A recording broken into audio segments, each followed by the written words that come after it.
জয়গুরু প্রিয় বন্ধুরা, সবাইকে অনেক অনেক ভালোবাসা। আপনাদের দিদিভাই আরেকটি মিনি ব্লগ নিয়ে আসলো।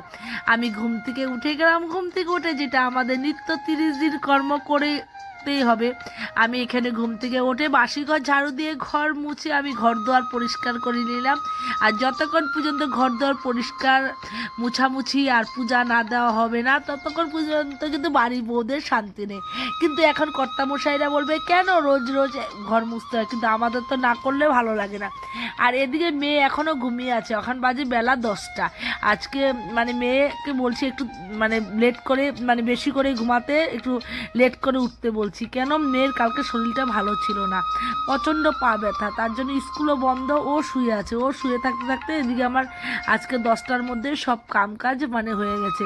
আজকে ভেবেছি একটু তাড়াতাড়ি করে নিব, প্রতিদিনই লেট হয়ে যায় যেহেতু আজকে শুক্রবার।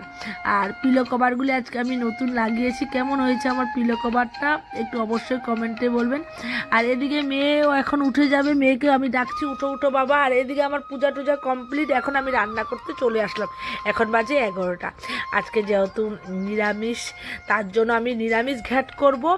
আর বলে আম আম দিয়ে টক ডাল করব শস্য সম্বার দিয়ে, আর উস্তা ভাজবো গরম গরম ভাত। এটাই কিন্তু খুব ভালো লাগবে খেতে। আর 2টা আম দিয়েছি, 2টা আম এখন ফ্রিজে রেখে দেব। আমার এখন খাওয়া দাওয়া 1টা বাজে, খাওয়া দাওয়া কমপ্লিট, সব কিছু কমপ্লিট। দোকানও টিফিন নিয়ে গেছে, এখন আমি একটু রেস্ট করব।